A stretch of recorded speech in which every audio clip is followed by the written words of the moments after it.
Welcome in, everybody. It's Blake Ruffino here with AYS Sports and another special edition, live, I guess technically, from our good friends over at Surface Talk Digital Media, where they soar above the competition. Each one of these episodes are brought to you by our good friends over at C&D Plumbing.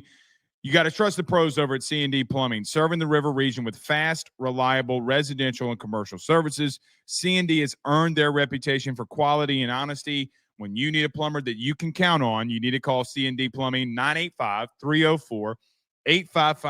That's 985-304-8556, where your problem is their biggest priority. Cold outside, it's freezing. Maybe something's been happening with your pipes, your plumbing. You need to call C&D Plumbing. Get him out there today. Let him know that Blake and the Service Talk team sent you on by. All right.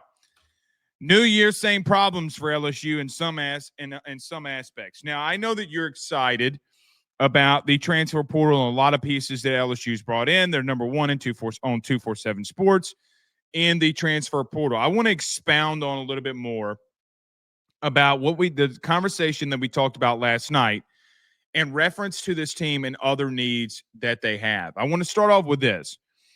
I am not in a panic mode situation for LSU football when it comes to their personnel at the current moment. Let me tell you why. The reason I'm not in panic mode is because you got 9 months until you play a football game. 9 months until you start this season. That's a long time. So basically, you could have a baby in between the time that LSU plays their next football game that actually matters, which I don't know. Maybe some of you are going to do that and you have a baby that's born in September. What do I know? But here's what I do know. LSU still has holes that they need to fill. You brought in a really good portal class along the defensive line. Let's start off with defense because I think that that's where you have a lot of your question marks. I look at defense. You bring in 4 defensive linemen. You bring in Mitchell. You bring in Pyburn. You bring in Peyton, and you bring in Butler. You're telling me that you think that a lot of your issues a year ago stemmed in the running game from your defensive line, where I don't necessarily completely disagree with that. I do disagree that it was your only issue. Now, the thing that I would bring up second in this is you got to also hope that your linebacker play takes a step forward. And I think that you have done a very good job and been in a very good situation where you have been able to adapt to what Blake Baker wants to do. Now, I said this last night, and just to reemphasize and to go in a little bit more detail. This time last year, Blake Baker was being announced as a defensive coordinator at LSU. And when he was being announced, pretty much the portal window had been closed or was closing, and you did not have the time nor the resources nor the availability to go out there and get some of these players that were in that winter portal period. You regrouped.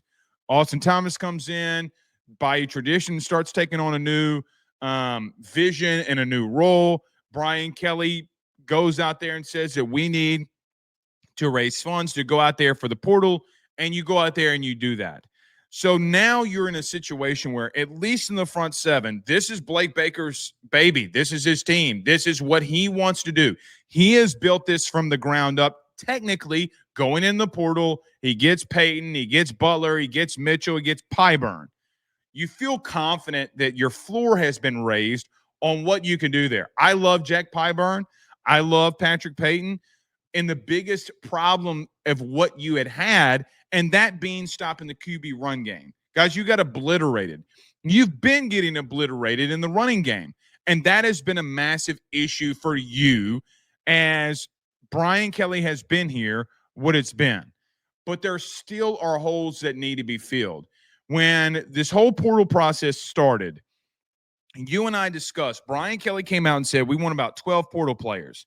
And as soon as he said that, you and I discussed on the show that I don't believe that you're going to remotely come close to being at 12. I thought the number would be 15. And now I still think that that number is going to exceed itself now that we've seen the bowl game and now that we have more time of what we need and get in here and develop. I didn't know that you were going to go after a punter and land one, and you did. And that's a whole nother process and a whole different conversation for a different day. But I think that there are needs that you got to fill. And I think that for me, going and looking at the DB room for LSU has got to be one of the more interesting things about this team. You don't bring 4 defensive linemen in and not play them, right? Like, I feel confident Sadir Mitchell is going to play, Pyburn, Butler, Peyton. All of those guys are going to be in your lineup when we go out there for spring for practice. They will be in there. You're not going to get them and not playing them. But what I do think is interesting is what your DB room is going to look like. Like, if you told me, Blake, doors open, spring practice is here, what do you want to go look out defensively? Even though I want to see this defensive line, even though I want to see how they have progressed and how maybe some of these guys have developed and what you look like from a pass rush standpoint, I also am very much intrigued, and more intrigued than anything, I need to see what you're doing at DB. Who lines up at the boundary corner? Are you making DJ Pickett a day 1 starter? Are you making him a day 1 starter? Is Ashton Stamps fighting for a position here? Now, he returns as technically a second-year starter, even though he started as a true freshman. Do you bring in a new player here in DJ Pickett that is going to be a day 1 starter? So you have options at boundary corner. Jakeem Jackson, Corey Raymond goes after him. Does he get in the fold in here in any situation? You bring in you bring back a starter in Ashton Stamps. You bring in DJ Pickett and Mansour Delane.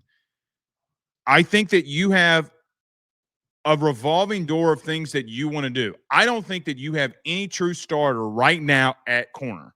I don't. I think that you are going to have to be shown, and we're going to have to see which one of those guys can step up and be a bona fide starter for you. Now, Mansour Delane, I would assume, is going to want to play that boundary. I don't think he wants to necessarily move at safety, and hopefully you don't have to move him there. But God forbid you do. Then you have some interesting conversations that you have to have at corner. What happens with P.J. Woodland? Does he go in a slot situation? I do not know. But I think that they're question marks, even though we're 46 in the country in passing yards. A lot of teams just didn't throw the ball on you at the end of the season. They ran it all over you. Then you get in a bowl game and you give up 440-plus passing yards, and it shows you with Major Burns and Sage Ryan leaving that there was a reason why those guys were playing and Toviano and Spears and others were not. And even Gilbert, who had a decent game, I mean, in the passing game, he kind of got worked over a little bit. So I think that DB is a big thing. Let's talk about safety for a moment. Safety is a position, and you bringing in and getting a visit from a guy like Tamarcus Cooley from NC State. He doesn't have a ton of production. He has 39 tackles, 3 tackles for loss, a sack, 3 interceptions. 2 of those interceptions came against ECU in their final game. Guys, when I started this business, and I'll equate it like this. When I started this business, I try to throw as much poo on the wall to see what would stick, because I didn't know necessarily what would work, what wouldn't work, and I think that you have to have that same philosophy at safety. I also want to make an emphasis on this has not been just a Jake Olson thing, your position coach, your safety coach. Guys, everybody has been involved at bringing in safeties, and you have not landed one. I think the administration side of it with Austin Thomas and Preston Tiffany, I think Corey Raymond has been involved. I think that clearly Jake Olson has been involved, along with Blake Baker, in trying to find and be in a situation where you are going after safeties. And I started off this segment by saying that I am not worried necessarily about where you're at the current moment from a position standpoint, because you still have that spring portal window that you could technically go after safety. And I think that safety, with teams needing a safety so much, I think that safety, this portal class in spring, could be a lot like what DT was a year ago, because so many teams are looking for good safeties. You bring in Tamarcus Cooley, and I'm not saying that he is a player that you just say, hey, man, we bring him in. We hope that he plays. We hope that he sticks. We hope that he's a good player. I'm just saying that you got to do everything humanly possible. I think you need 2 more safeties. I think you need to bring in 2. So you're at 14 portal commits or signees, whatever you want to call them. And if you get 2 safeties, that's 16. By the way, Brian Kelly announced that he's looking for another offensive lineman, which we'll talk about in just a moment. I think that you need to do everything in your power, humanly possible. And I'm not talking about tampering. I think that you need to do everything humanly possible to go and get another safety. You're not good there. Quite frankly, I don't know how great that you are at corner at the current moment. I think Mansour Delane is an interesting prospect. I think Jakeem Jackson is an interesting prospect. And along with DJ Pickett. Guys, other than Mansour Delane, you know what you're getting from Ashton Stamps, and you know what you're getting from Delane. You have absolutely no idea what you're getting from Jakeem Jackson. You have absolutely no idea next year what you're going to get from DJ Pickett. And maybe he can come in here and give you quality snaps. Maybe he can come in here and give you quality moments and times and interceptions and pass deflections. Maybe he can do all that, but you don't know. The production that you have along the defensive line, you've seen these guys in action. You have an idea of what that they can do for you and what they can bring for you. At DB, you have no real reference other than you started and played 2 safeties in a bowl game and a below, or I don't want to say below, an average passer, maybe above average passer, and Sawyer Robertson, along with a wide receiver core that's not been fantastic all year for Baylor, carved you up. They carved you up like a Thanksgiving turkey. They carved you up like a Thanksgiving ham. Turducken. You got abused. You got beat so bad that we should call DCFS. That's how bad you got your asses whooped. And so when I look at safety, there is no bigger position group that you can go after and that you need more than that position. I hope Tamarcus Cooley commits to LSU. I hope he's a bona fide safety in the SEC. I hope he gives you multiple years of domination. I pray to God that that happens. I pray to God that Deshaun Spears takes another leap and another step to where you're like, hey, man, I know we needed safety, but it wasn't that big of an issue. This kid developed. He worked hard. He put his head down, and he's been really good for you. I pray to God that happens. But right now, we have not seen that happen. You're hoping that that happens. You don't have a good understanding and feel, and you haven't been presented with good safety play since, quite frankly, Jay Ward walked out that building. Now, God bless his soul, Greg Brooks. You know, he gets ill and he leaves a team, and he's fighting for different things more than football, and God bless him. But even him, like, I mean, you have not been in a situation where you've had good play from there. So I look at this team and I just say to myself, listen, man, if you don't go get a safety, if you do not go and get a safety that can play here and do different things for you and tackle in space and cover in space, then, and God forbid, tackle a quarterback in space, you're going to be in a lot of the same places that you have been. I want to end this segment with this. Monroe Mills.